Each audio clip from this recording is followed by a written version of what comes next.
طبیعت جوړ سو ستا د طبیعت خلک راغله ته ورباندې خوشحاله وې فیض د فتح کپان په لاس کې ګرځول بل جرنل یو څه ویل بل جرنل بل څه ویل افغانستان ټول ستاسو ستا په پښو کې خپله جنډه وغورځوله ستا په پښو کې خپل ملي سرود وغورځوئ ستا دپاره یې هر څه قربان کړه نو موږ نن پوښتنه کوو چې دا خلک د مځکې زیږي که د اسمانه راځي چې په افغانستان کې ته وا چترۍ نشته ستا د طبیعت خلک دي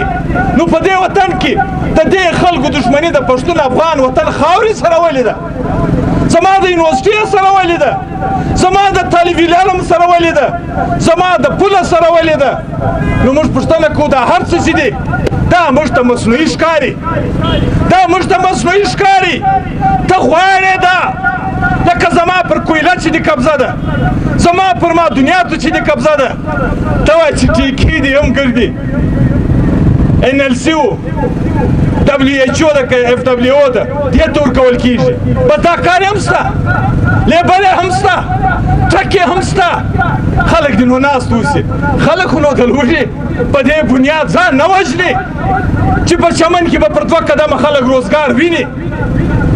او ترلاسه کولی به یې نشي ته دی به بیا هم زما ګریبان ته لاس نه اچي